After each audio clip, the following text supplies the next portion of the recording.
name is Megan Zachariah, and this summer I worked under Dr. Yassine Daher's orthopedic surgery lab on my project titled Tracking MMP Collagenase Activity Using a Quartz Crystal Microbalance System.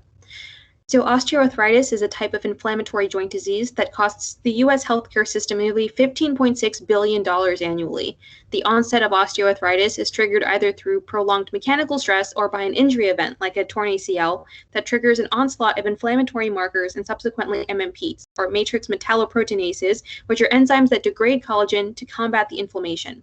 Unfortunately for the patient, once there is an influx of MMP at a joint site, namely the knee, the collagenase activity persists over time, which contributes to the eventual degradation of cartilage and thus the development of osteoarthritis. Current treatments include either total knee replacement surgeries or analgesic prescriptions, so further understanding on the synergic effect of the related MMP cascade is lucrative in developing more effective treatments for patients.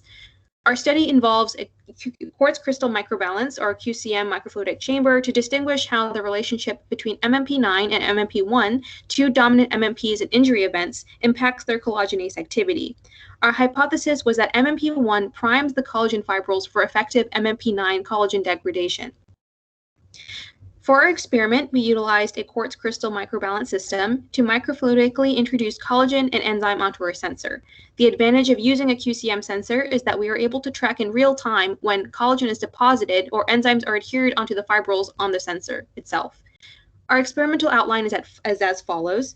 We started by plating a 0.8 milligram per milliliter concentration of type 1 bovine collagen onto the sensor. We then introduced MMP9 to see its collagenase activity pre-priming, and then after a wash, we prime the deposited collagen with MMP1 and then MMP9 once more. The graph depicts what we should theoretically see if our hypothesis is correct, which is shown by the more dramatic drop in mass of collagen after priming with MMP1 compared to MMP9 alone. The gold sensor used is a piezoelectric sensor and exports the change in mass that is deposited onto its surface as a frequency versus dissipation graph based on the change in mechanical stress the sensor experiences. This information is useful in post-experimental statistical analysis to determine the rate of significance of collagenase activity.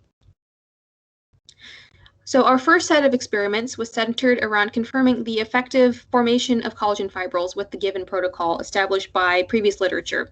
We found from our initial pilot experiments polymerizing collagen on glass that fibril formation demonstrated a concentration-dependent nature, as indicated by panels A through C, in which polymerized collagen at 0.2, 0.4, and 0.8 milligrams per ml, respectively, demonstrated vastly different successes in terms of fibril formation. We then repeated the experiment on gold at 0.2 and 0.8 milligrams per ml and found that fibril formation was not mirrored, despite previous success on sputtered gold sample, which is this image F, which served as our control for gold. We have identified the lack of a hydrophobic surface chemistry on our gold-plated sensors as having hindered the fibril formation, and we are repeating our experiments after incorporating the necessary surface treatments. However, we did run a full QCM experiment following the experimental protocol outlined above and saw evidence that the sensor was detecting collagen deposition and corresponding enzyme association, as indicated by the increase in mass indicated by this red line here. This first hump indicates the deposition of collagen, and this final hump indicates that some enzyme was adhered into the fibril, which is reassuring. However, the deviation from our hypothesized curve was suspected to be attributed to the lack of fibril formation, which was visualized with AFM imaging. Further work involves establishing collagen fibril formation with the QCM and varying ratios of MMP1 and MMP9 to establish a concentration-dependent relationship. Eventually, we will introduce doxycycline to investigate MMP inhibition and ultimately its efficacy as a potential avenue for cost-effective osteoarthritis treatment based on our findings. That's my presentation, and thank you for listening.